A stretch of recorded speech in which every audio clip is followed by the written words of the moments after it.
नमस्कार, dB live Chhattisgarh में आपका स्वागत है। छत्तीसगढ़ की तमाम बड़ी खबरों के साथ मैं हूं सिमरन कौर। आइए देखते हैं आज की सुर्खियां। मंत्री टीएस सिंहदेव का पंचायत एवं ग्रामीण विकास मंत्री के पद से इस्तीफा, राजनीतिक गलियारे में मचा हड़कंप। मंत्री सिंहदेव के इस्तीफे को लेकर सीएम बघेल का बड़ा बयान, कहा मुझे कोई इस्तीफा पत्र प्राप्त नहीं हुआ है। कोयले के धंधे में 300 करोड़ की हेराफेरी, जीएसटी और माइनिंग रॉयल्टी की राशि में हुई है धांधली। अब खबरें विस्तार से। छत्तीसगढ़ में वरिष्ठ नेता और मंत्री टीएस सिंहदेव ने इस्तीफा दे दिया है। उन्होंने पंचायत एवं ग्रामीण विकास विभाग के मंत्री पद की जिम्मेदारी छोड़ी है। उन्होंने अपना इस्तीफा मुख्यमंत्री को भेज दिया है। मंत्री टीएस सिंहदेव ने पंचायत एवं ग्रामीण विकास विभाग से इस्तीफा मुख्यमंत्री को भेज दिया है। वहीं सिंहदेव स्वास्थ्य और वाणिज्यिक कर विभाग में मंत्री की जिम्मेदारी पर बने रहेंगे। बता दें कि मंत्री टीएस सिंहदेव ने 4 पन्ने का इस्तीफा मुख्यमंत्री भूपेश बघेल को भेजा है, जिसमें उन्होंने पंचायत एवं ग्रामीण विकास विभाग में अपने 3 वर्षों के कार्यकाल के कटु अनुभवों का जिक्र किया है। उन्होंने प्रधानमंत्री आवास योजना के लिए राज्य सरकार द्वारा अपने हिस्से की राशि नहीं दिए जाने पर अफसोस जताया। वहीं हाल ही में कैबिनेट की बैठक में पेशा कानून के प्रारूप में बिना उनकी सलाह के बदलाव किए जाने का उल्लेख किया है। आखिर में टीएस ने मनरेगा कर्मियों की हुई हड़ताल का जिक्र करते हुए इसे एक साजिश बताया और कहा कि इस साजिश में उन सहायक परियोजना अधिकारियों की भूमिका स्पष्ट रूप से सामने आई है, जिन्हें काम से हटा दिया गया था। टीएस ने लिखा है कि इन कर्मियों को दोबारा उसी काम में नहीं रखे जाने का उन्होंने अनुरोध किया था, मगर उसे अनदेखा किया गया, जो उन्हें स्वीकार्य नहीं है। वरिष्ठ मंत्री टीएस सिंहदेव के पंचायत एवं ग्रामीण विभाग के इस्तीफे को लेकर प्रदेश के मुखिया भूपेश बघेल का बड़ा बयान सामने आया है। सीएम भूपेश बघेल ने कहा कि मुझे इस्तीफा का पत्र नहीं मिला है। मीडिया के माध्यम से मुझे ये बात पता चली है। हालांकि ऑफिशियल तौर पर मुझे कोई पत्र प्राप्त नहीं हुआ। मुझे मीडिया के माध्यम से पता चला। जब मेरे पास पत्र आएगा तो मैं उसमें विचार करूंगा। बता दें कि कल मंत्री टीएस सिंहदेव के ग्रामीण पंचायत विभाग से इस्तीफे के बाद छत्तीसगढ़ की राजनीति में भूचाल आ गया है। हालांकि मुख्यमंत्री भूपेश बघेल मंत्री टीएस बाबा का इस्तीफा पत्र न मिलने का हवाला मीडिया को दे रहे हैं।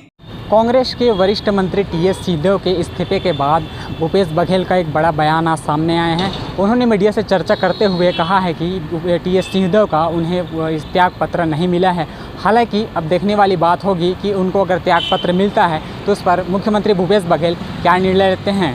डीबी लाइव के लिए रायपुर से प्रवीण मनहर की रिपोर्ट। छत्तीसगढ़ के 4 जिलों में स्थित कुछ कोल वाशरी और कोल डिपो में ही 300 करोड़ रुपए की हेराफेरी पकड़ में आई है। ये गड़बड़ी स्टेट जीएसटी और माइनिंग रॉयल्टी की राशि में हुई है। पिछले दिनों सरकार के विभिन्न विभागों की संयुक्त टीमों ने इन जिलों में छापा डालकर दस्तावेज जब्त किए थे। अधिकारियों ने बताया कि रायगढ़, कोरबा, बिलासपुर और जांजगीर चांपा की कोल वाशरियों एवं कोल डिपो में पड़े छापों में गड़बड़ी का प्रारंभिक आकलन पूरा हो गया है। अब तक की पड़ताल में पता चला है कि जीएसटी और माइनिंग रॉयल्टी में लगभग 300 करोड़ रुपए की गैर कानूनी रूप से हेराफेरी की गई है। यहां पर्यावरण नियमों का उल्लंघन भी पाया गया है। कुछ मामलों में सरकारी भूमि, नॉन डाइवर्टेड जमीन तथा आदिवासियों की जमीन का उपयोग कोल वाशरी और कोल डिपो में पाया गया है। कुछ कोल वाशरियों में नहर के रास्ते का गैर कानूनी इस्तेमाल किया जा रहा है। अधिकारियों ने बताया कि इन मामलों की व्यापक जांच की जा रही है। इसमें अभी 1 सप्ताह का और समय लग सकता है। कांग्रेस की बैठक में एक बार फिर जिलाध्यक्षों और कार्यकर्ताओं का असंतोष सामने आया है। कांग्रेस के प्रदेश मुख्यालय राजीव भवन में आयोजित बैठक में कई जिलाध्यक्ष ने सरकार और संगठन दोनों पर उपेक्षा का आरोप लगाया।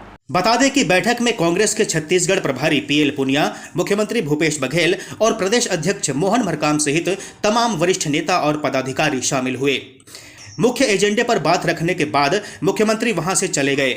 उसके बाद संगठन को लेकर बात शुरू हुई तो पदाधिकारियों की नाराजगी एक एक कर बाहर आने लगी। एक जिलाध्यक्ष ने तो यहां तक कह दिया कि कार्यकर्ताओं की असंतोष की वजह से ही अजीत जोगी की सरकार गई, रमन सिंह की सरकार गई। यदि यह बातें अभी नहीं समझी गई तो मंत्रियों का काम बिगड़ेगा।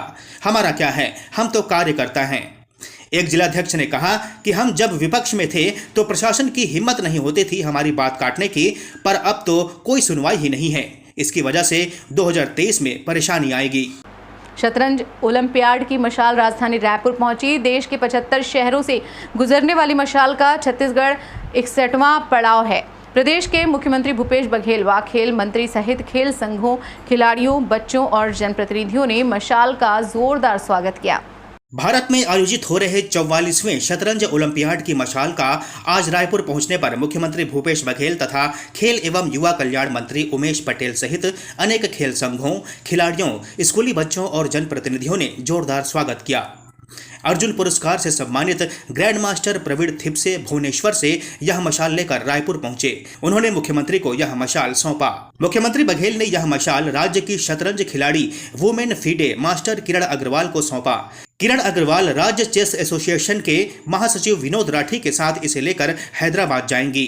भारत की आजादी के इस साल 75 वर्ष पूरे होने के मौके पर शतरंज ओलंपियाड की मशाल देश के 75 शहरों से होकर गुजर रही है, जिसके 61वें पड़ाव के रूप में आज यह रायपुर पहुंचा है। 75 जगह जाना था, उसमें 61वां पड़ाव हमारा रायपुर और 44वें ओलंपियाड का आयोजन चेन्नई में होने जा रहा है, जिसमें 88 देशों के 2000 खिलाड़ी उसमें भाग लेंगे। हमारी छत्तीसगढ़ से भी किरण अग्रवाल जी, जो राजनांदगांव की है, वो 2 बार देश का प्रतिनिधित्व कर चुकी हैं। मुझे पूरी उम्मीद है कि छत्तीसगढ़ से भी किरण अग्रवाल जी का रिकॉर्ड बनाएंगे और उससे आगे जाएंगे।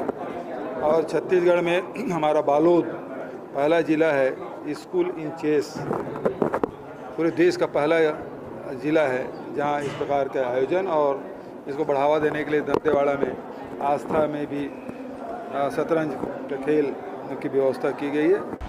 केंद्रीय पंचायती राज एवं ग्रामीण विकास मंत्री गिरिराज सिंह ने कहा कि प्रधानमंत्री नरेंद्र मोदी के नेतृत्व में देश ने काफी विकास किया। वैश्विक स्तर पर भी भारत ने अलग पहचान स्थापित की है। कोरोना आपदा काल में प्रधानमंत्री ने न सिर्फ भारत बल्कि विदेशों को भी 50 करोड़ वैक्सीन भेजकर वसुधैव कुटुंबकम का संदेश दिया।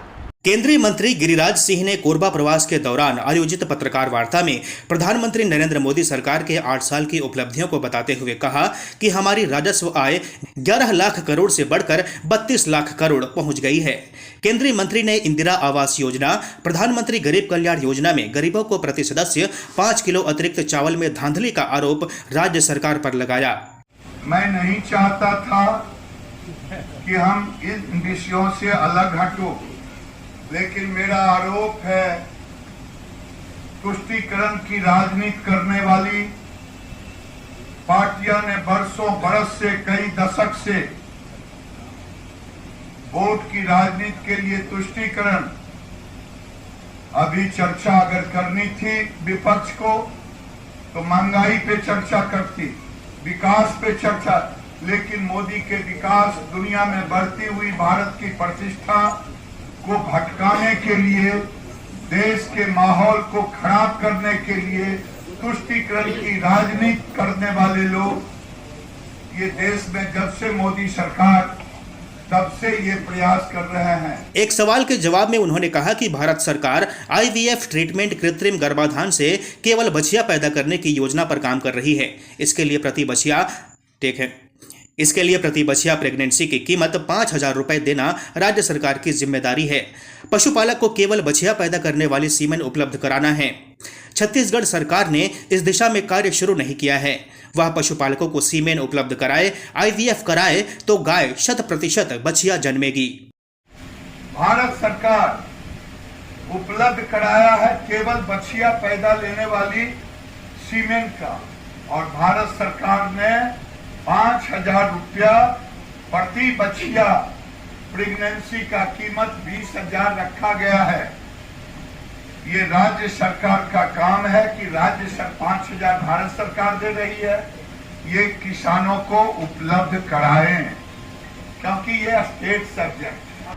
छत्तीसगढ़ के आबकारी मंत्री और कोटा विधानसभा के विधायक कवासी लखमा पिकअप में सवार होकर सुकमा जिले के बाढ़ प्रभावित इलाकों का जायजा लेने पहुंचे। बढ़ते जलस्तर से नेशनल हाईवे 30 में पानी भरे होने के कारण मंत्री कवासी लखमा को वापस लौटना पड़ा।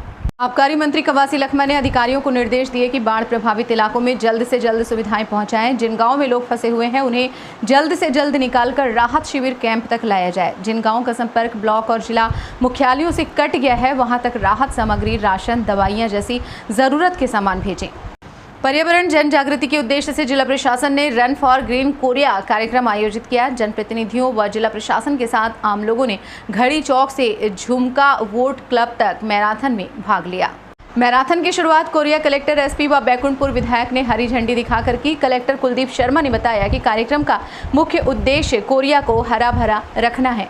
उन्होंने बताया कि कुपोषण से सुपोषण अभियान की शुरुआत की गई है, जिसमें कुपोषित बच्चों के घर जाकर 5 प्रकार के पौधे लगाए जाएंगे। बैकुंठपुर विधायक अंबिका सिंह देव ने कहा कि कोरिया जिला को हरा भरा बनाना है और कुपोषण को जड़ से मिटाना है। इस बुलेटिन में फिलहाल इतना ही। बने रहिए डीबी लाइव छत्तीसगढ़ के साथ। नमस्कार।